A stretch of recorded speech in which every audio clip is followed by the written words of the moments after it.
네, 11월 4일입니다. 목요일입니다. 새벽 예배에 나오신 우리 성도님들을 환영합니다. 또 축복합니다. 우리 말씀 나누기 전에 공동기도 제목으로 기도하는 시간 갖도록 하겠습니다. 기도하시겠습니다. 홍석화 집사의 암을 치료해 주십시오. 배옥진 집사의 뇌졸중을 치료해 주십시오. 언어가 회복되고 오른쪽 팔다리에 힘이 생겨나도록 해 주십시오. 과간나 집사의 허리를 치료해 주십시오. 고나다 집사가 다시 걷도록 해 주십시오. 오기선 어린이가 회복이 잘 되게 해 주십시오. 이승학 성도의 뇌종양 치료가 잘 되게 해 주십시오. 오한 폐렴으로부터 우리를 지켜주십시오. 예수님의 이름으로 기도합니다. 아멘. 아멘. 오늘 본문의 말씀은 욥기 18장 1절에서 21절까지 말씀입니다.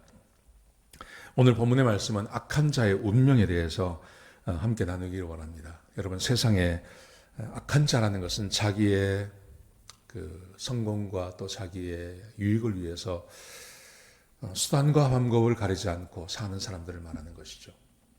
이런 사람들이 잠깐 잘 되는 것처럼 보입니다. 여러분, 그렇지만 잠깐 잘 되는 걸 보이는 그것이 영원하지 않다는 것을 오늘 본문이 우리에게 말해주고 있습니다.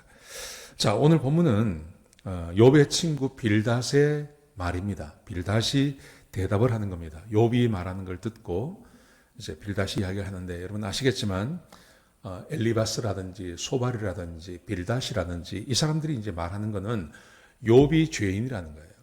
근데 욥은 자기가 죄를 지었다는 말을 안 해요. 하나님이 자기를 치신다는 말은 하지만 자기가 죄인이라고 이 고백을 하지 않아요. 그래서 이 친구들은 너는 죄인이야. 왜냐하면 이런 일을 당하는 걸 보면 넌 죄인이야. 너는 죄인이고 충분히 죄인이야. 이걸 이제 가르치려고 애를 쓰는 것입니다. 그래서 이 본문이 제가 거듭 말씀드리는 거지만 욥에게는 적용이 되지 않지만 대부분의 죄를 짓고 살고 있는 우리들에게는 적용이 되는 겁니다. 특별히 이 빌닷이 악한 자의 운명에 대해서 아주 잘 이야기했습니다. 자, 먼저 악한 자가 어떤 사람인지를 먼저 한번 생각해 보십시오. 악한 자가 누굴까요? 악한 자. 오늘 본문 20절, 21절에 보시면 이렇게 되어 있습니다. 악한 자의 집안은 반드시 이렇게 망한다. 그러면서 그 악한 자가 누구냐 하면 하나님을 알지 못하는 자. 하나님을 알지 못해서 자기의 생각대로 살아가는 사람. 하나님 말씀에 순종하기보다는 자기 생각대로 인생을 살아가는 사람이에요. 자기 유익을 위해서, 자기가 원하는 것을 위해서 수단과 방법을 가리지 않고 살아가는 사람이죠. 그런 사람, 이게 악한 사람입니다. 하나님 말씀에 순종하지 않고 자기가 주인 되어서 살아가는 그 사람입니다. 자, 이런 사람이 어떻게 될까 하는 겁니다. 이런 사람의 운명은 어떻게 될까? 오늘 본문이 우리에게 세 가지를 말해주고 있습니다. 세 가지. 자, 먼저 보십시다. 첫 번째, 올가미가 기다리고 있다는 거예요. 올가미가 기다리고 있다. 자, 보세요. 자, 5절 보세요. 5절에 보시면 못된 짓을 하는 악인의 불은 결국 꺼진다. 악한 자의 삶의 그 불, 여기서 말하는 불이라는 것은 인생을 불타게 하는 어떤 그런 힘을 말하는 거죠. 근데 그 불이 언젠가는 꺼진다는 거예요. 그냥 꺼져버린다. 악한 자의 불은 꺼져버립니다. 그러면서 6절에 보시면 그런 악한 사람의 집안에서도 빛이 어두워지고 등불이 꺼집니다. 집 안의 빛, 등불, 그 집안을 밝히는 그 빛, 그 어둠을 물리치는 빛, 이것은 행복을 말하는 것이고 또 평화를 말하는 것이고 또 이런 의미가 있지 않습니까? 그런데 그 빛이 꺼져버린다는 거예요. 7절에 보시면 힘찬 발걸음도 쇠약해진다. 아주 힘있게 뭘 하는 것 같지만 결국 그 힘찬 발걸음도 쇠약해지고 맙니다. 이렇게 말합니다. 8절에 보시면요. 자기가 쳐놓은 그물에 스스로 걸려서 넘어집니다. 다른 사람을 넘어지게 하려고 그물을 쳤는데 거기에 자기가 걸린다는 거예요. 이게 악한 자의 운명이라는 겁니다. 그 다음에 9절에 보시면 자기가 쳐놓은 올무에 걸려서 넘어집니다. 두 번 강조하고 있죠. 그 다음에 10절에 보시면요. 그를 잡으려고 땅 위에 올가미가 숨겨져 있습니다. 자기는 다른 사람을 잡으려고 하고 또 다른 사람은 자기를 잡으려고 하는 거예요. 그래서 땅에 사방에 그를 잡으려고 하는 올가미가 놓여 있다는 겁니다. 그리고 거기에 걸린다는 겁니다.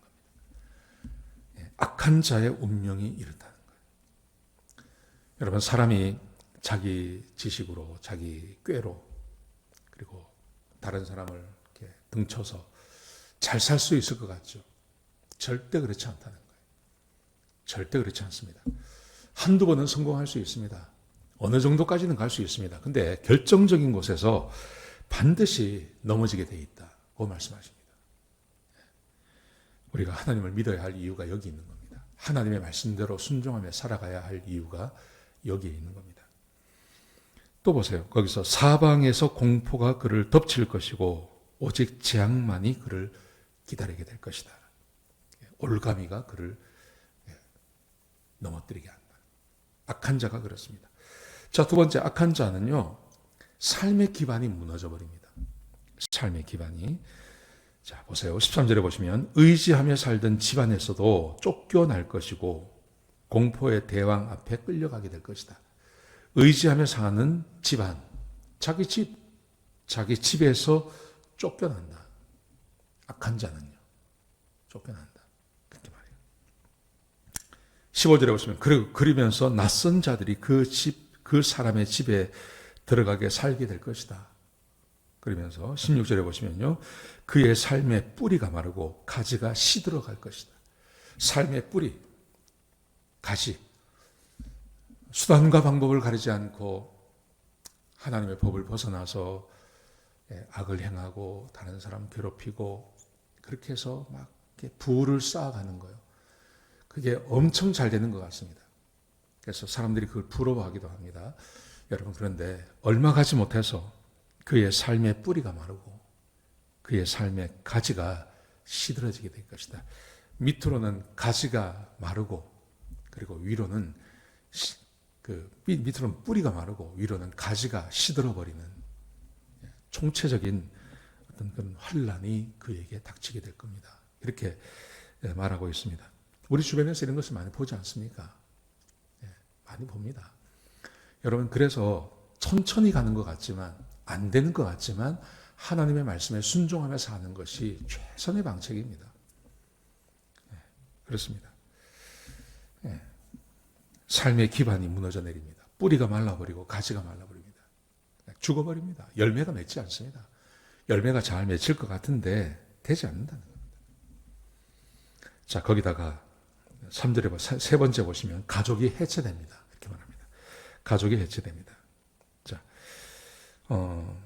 18절에 보시면 그는 밝은 데서 어두운 곳으로 쫓겨날 것인데 이게 무슨 말이냐면 19절 이렇게 말합니다. 그는 자기 백성 가운데서 어떤 자녀도 어떤 후손도 보지 못하고 집안에 살아남은 자가 없을 거다. 참 무서운 말이죠. 우리 한국 사람들, 특별히 유대인과 한국 사람은 닮은 것이 참 많습니다. 특별히 뭘 강조하냐면 자녀를 참 강조합니다. 내가 좀 힘들고 어려워도 내 자녀는 잘 되기를 원합니다. 그렇죠.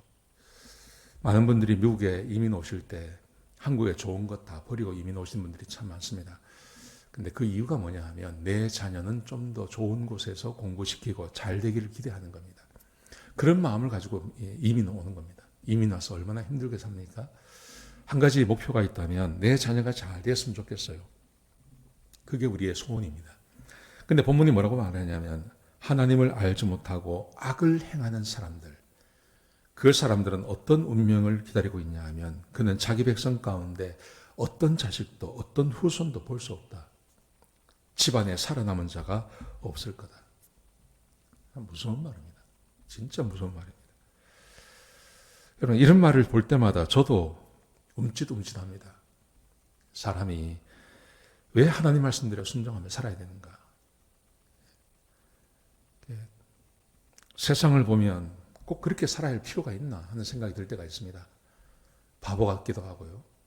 이게 도대체 이렇게 산다고 뭐 나아지는 게 뭐가 있나 싶은데 오늘 본문 같은 이런 말씀들이 우리에게 이렇게 탁탁 와닿는 겁니다.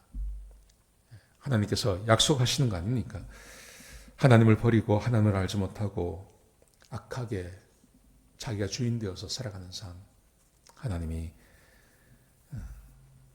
그 집을 손보신다. 그렇게 말씀하시는 거죠. 20절에 보시면요. 그의 종말을 들은 모든 사람이 크게 놀라고 겁에 질려 새파랗게 될 것이다.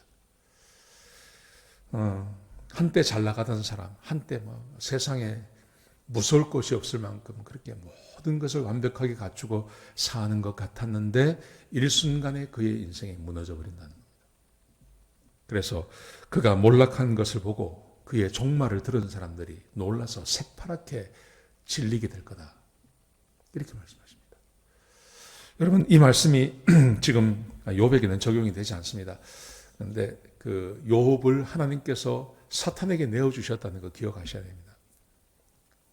죄는 짓지 않았지만 그런 형벌을 받을 사람은 아니었지만 하나님께서 잠깐 내어주신 거예요. 그래서 그 고난을 허락하신 겁니다.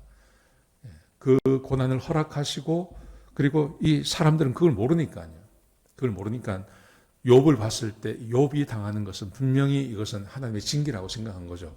그리고 그 징계를 당하는 사람이 누구냐 하면 하나님을 떠난 악한 일을 행하는 사람들이라는 겁니다.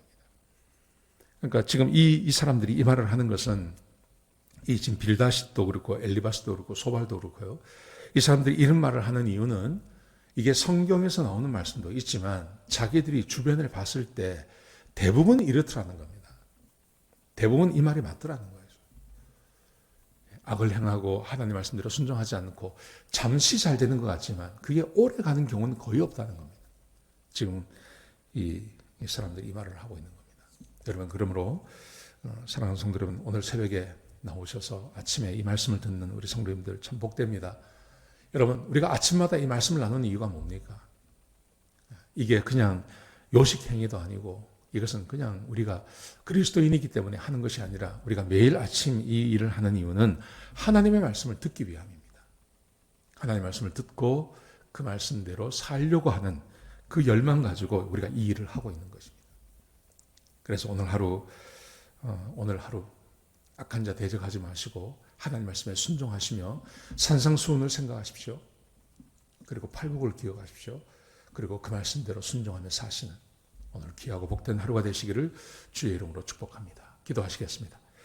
하나님, 우리에게 귀한 말씀 주셔서 감사합니다. 하나님, 악한 자의 운명에 대해서 들었습니다.